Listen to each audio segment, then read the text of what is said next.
Hi everyone, it's Wayne Jones, the course coordinator for Statutory Interpretation Law. That's Laws 11059 at Central Queensland University here in Rockhampton.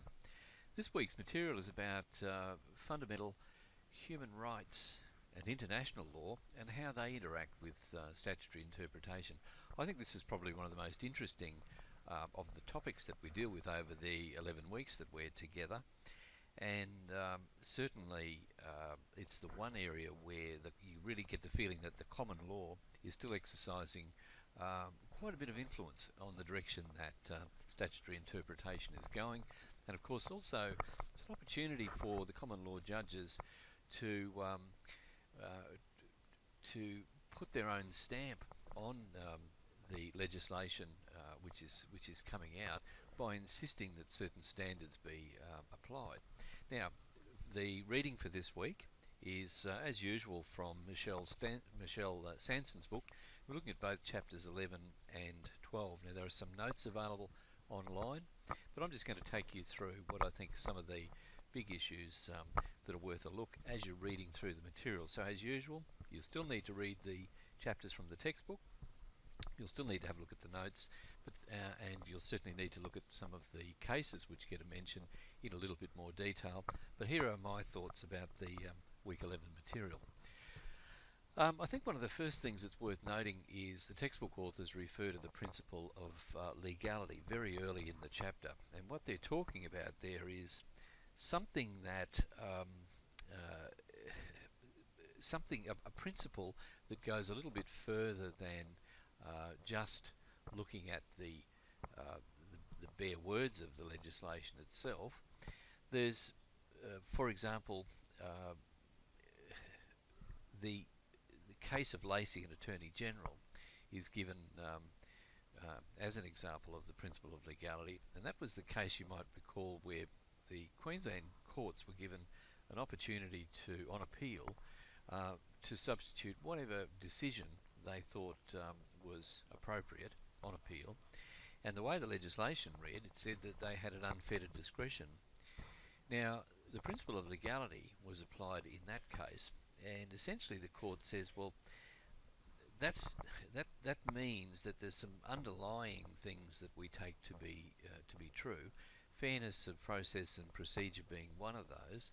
So that unfettered discretion doesn't necessarily mean just that. It doesn't mean that they can impose whatever sentence they wanted. And just reading from your text here, it says, the High Court said that unfettered discretion didn't literally mean fully unrestricted. It was something that was limited by the principles of legality, which, so applied, required demonstration of an error of principle or the imposition of a manifestly excessive or a manifestly inadequate sentence. So there were still parameters that needed to be considered. In other words, notwithstanding the use of unfettered discretion, there's an underlying set of principles of legality which still need to be considered. So I'd urge you to have a look at that case. I think that's quite interesting. Some of the things that were mentioned as the background of the principle of legality, particularly at page 206 in your text, are worth noting as well. Individuals are bound by law, but they're otherwise free to determine how they live.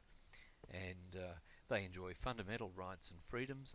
Government action against an individual should be according to the law and follow the procedures laid down by the law. So this is a thread that we've seen a few times through our readings when we've been talking about statutory interpretation. I think Justice Kirby would refer to these as to the underlying principles of the law. Anyway, more on that a bit later perhaps.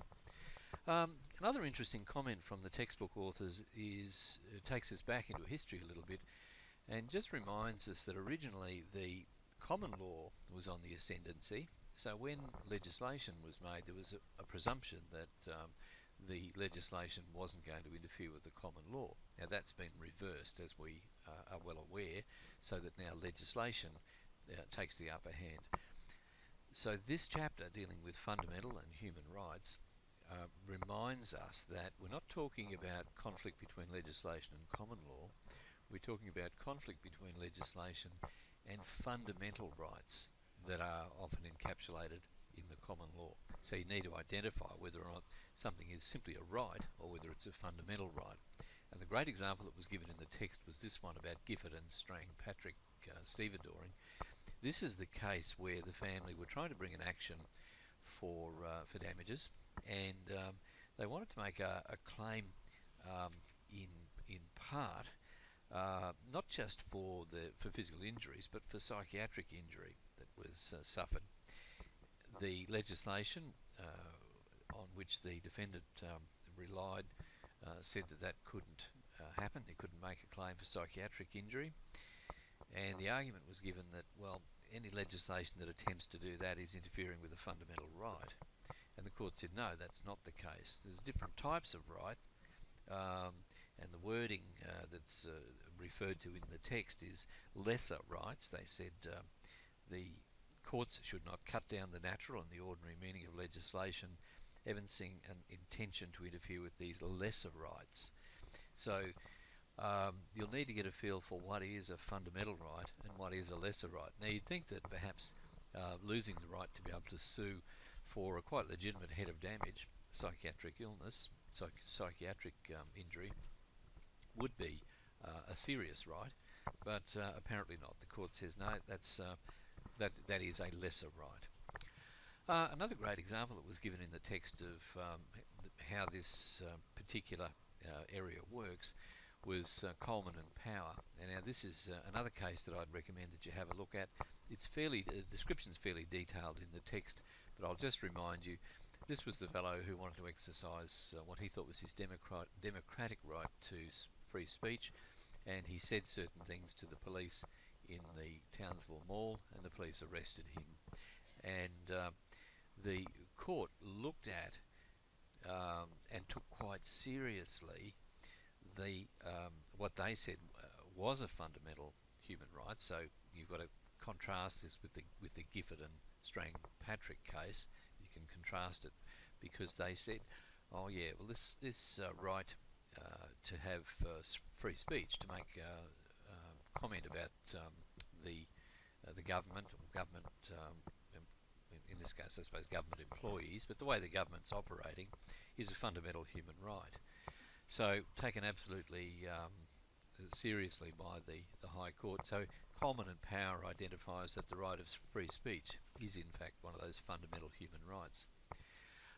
Coco and the Crown, a little bit more difficult to follow, but essentially the right to insist that people don't trespass on your property is the right which was identified in that case.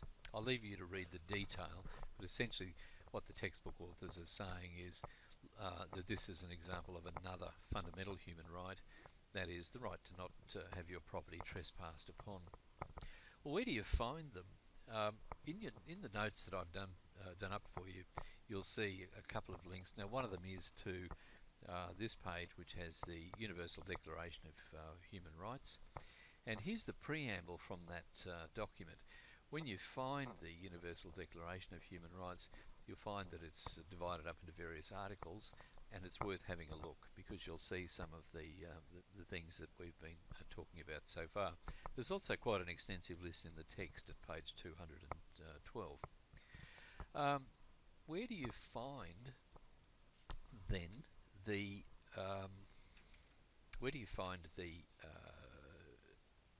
conventions and the treaties that have been brought into Australian law? Well, I reckon the best place to look is here at the DFAT page. Go to the Australian Government's Department of Foreign Affairs and Trade page and look there for a list of the different treaties that Australia is a party to. Now, there's plenty that you could say about the two different sides to the argument about the effect of these fundamental and human rights on statutory interpretation. Clearly, some judges are very comfortable importing that law into Australian law and using it to try and work out what Australian legislation means. But I thought it was worth pointing out the hard line, and this is a quotation again from your text, Justice McHugh in the Al-Khatib case. That's the man who was locked up indefinitely in detention on the basis that he couldn't be deported. But I liked this line. I think it's worth pointing out to you. It's not for the courts exercising federal jurisdiction to determine whether the course taken by the Parliament is unjust or contrary to basic human rights. So I think a really hard line. Justice McHugh clearly not convinced that you can go out and find something in the world of human rights, whether it be a convention or whether it be a treaty of some sort, and without any difficulty impose it on Australian law. The function of courts in this context is simply to determine whether the law of the Parliament is within the powers conferred on it by the Constitution. So a bit of a hard line. Now, there's been some legislation in the area, obviously, and there are two examples given in the text. I would urge you to have a look through both acts. So here's just a snippet of them, but the Human Rights Act is the ACT one. Your text refers you to Section 30, but I would urge you to have a look at the rest of the Act as well. It's quite interesting. It's only a relatively short Act, so make sure you do have a look through. But this is quite an important section, obviously. Section 30 saying that so far as it's possible to do so, consistently with its purpose, a territory law must be interpreted in a way that's compatible with human rights. The great example that was given probably needed a little bit more detail, but the authors talked about a case where that approach, the interpretation consistently with the purpose, interpreted in a way that's compatible with human rights, was applied to this legislation. This is the Bail Act in the ACT. Now, if you have a look at that last provision there, a court may decide not to hear an application in relation to bail if the application is frivolous or vexatious. You could imagine where an application is made in circumstances where all of the issues have previously been tested. There's nothing new being put before the court. The court has already determined that bail is too much of a risk and is not going to give bail. They can say, well, it's frivolous or vexatious. But quite interestingly, the authors say that the court took this section into account, this Section 30, to say, well, we better, when we're making that decision, we better think about that. Okay, the Victorian approach, there's a Charter of Human Rights and Responsibilities Act, very similar, once again, similar sort of provisions so far as it's possible to do so consistently with purpose. The statutory provisions must be interpreted in a way that's compatible with human rights, so sounds a bit familiar. Here was another section within the Act that I wanted to bring to your attention. This even goes so far as to say international law, the judgments of domestic, foreign and international courts relevant to human rights can be considered. We talk about that a little bit later on, or the textbook authors talk about that a little later on when they refer to customary international law and where it fits into the scheme of things. So here's the Victorian Act saying that so far as it relates to human rights, you can look at all that material if you're trying to decide whether or not, well, how much of the foreign law can be applied to the statutory interpretation task that you're working through. Section doesn't affect the validity of an act or a provision of an act that's incompatible with a human right. So that, I guess, is confirming again that it is possible for Australian parliaments to make laws that are in fact incompatible with human rights. They can make laws that fly right in the face of human rights if they wish, as long as it's very clear that that was what their intention was. And so here's that proposal captured in the Victorian Act. Okay, some cases worth a look.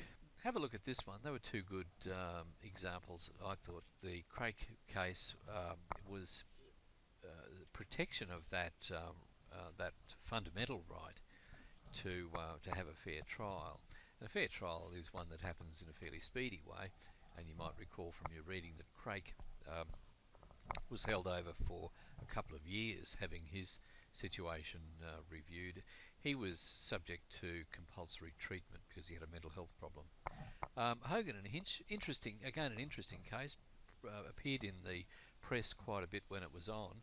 There is a section around that case that I think is also worth bringing to your attention, and that is read right to the end on on page 220 in your textbook, because there are some other interesting comments about evidentiary things.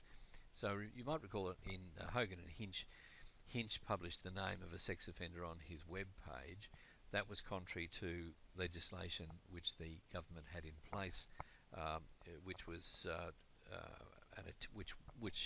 had the intent and the purpose of managing the return back into the community of people who had previously been convicted of sexual offences and had served their time. So there was this balancing act between letting people know who they were and that they were back in the community, and the review that the department had over the prisoner, and for the department's own reasons they might have wanted to place the prisoner somewhere without too much fuss. But anyway, whatever the argument, note some of those comments on the tail end there where Chief Justice French says a compatible interpretation is one that requires the person publishing the information to know that a suppression order was in place.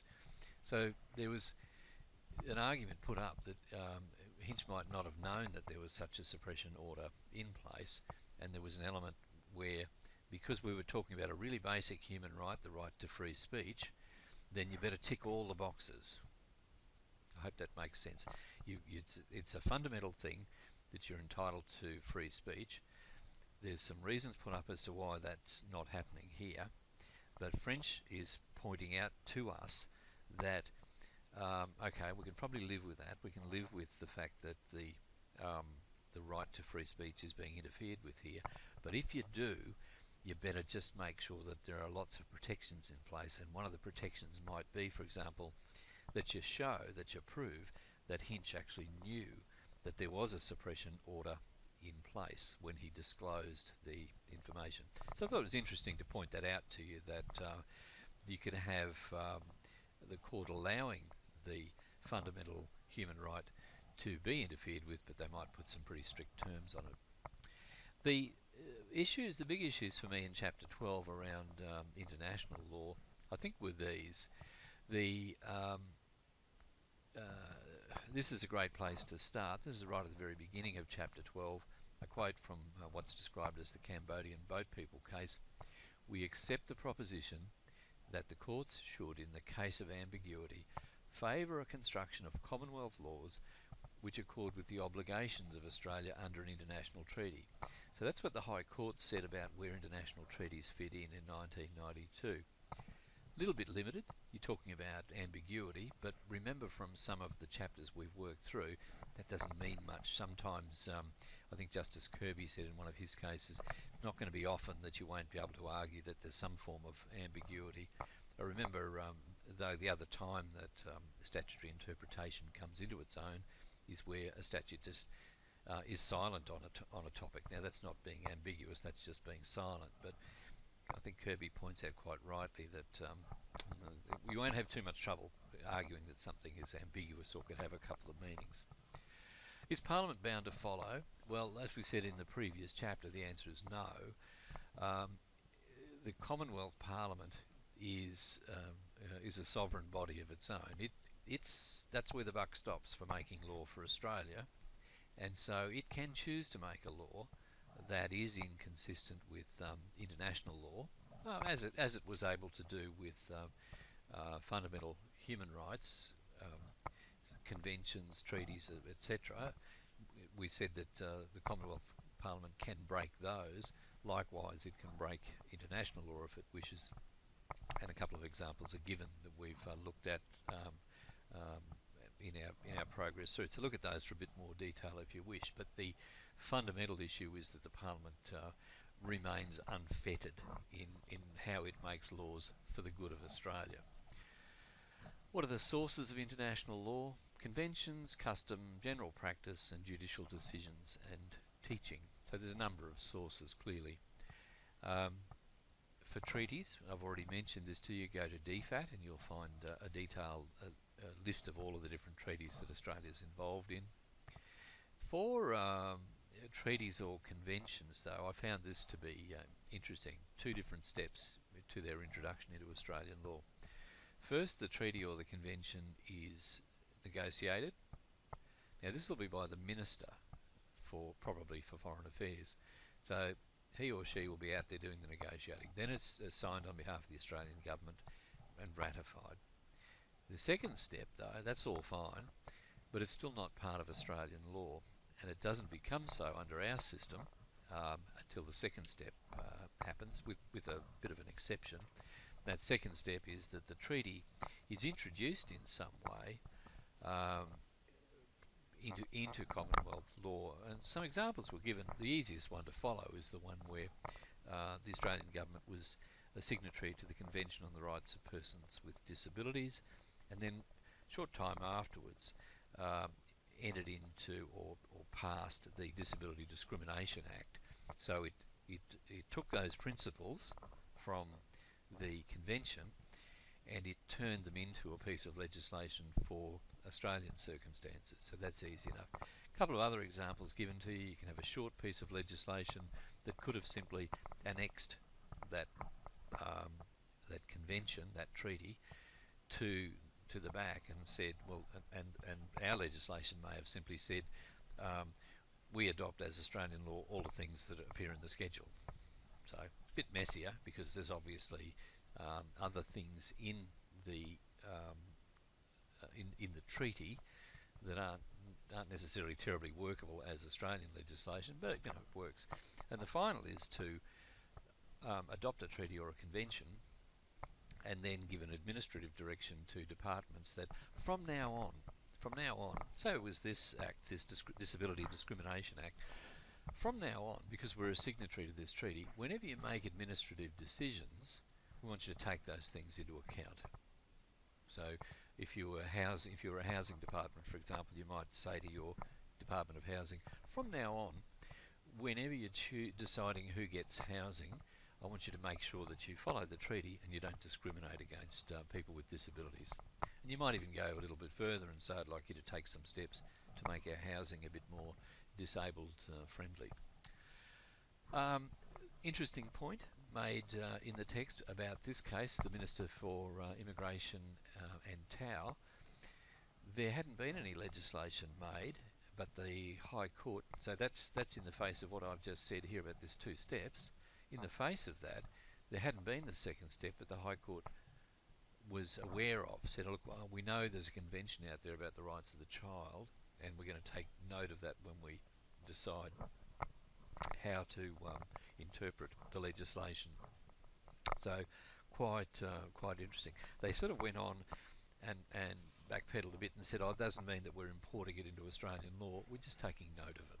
So interesting case. There is, for the interpretation of treaties, there is other international law, that is the Vienna Convention on how to interpret treaties. Here's the cover of it that I've just extracted off the internet. Ever recognising the ever-increasing importance of treaties as a source of international law. Back in 1969, a set of rules was created. So see if you can find it on the web and have a look. Okay, well look, that's they're my comments for this week on those couple of chapters. So I hope that they are going to be of use to you.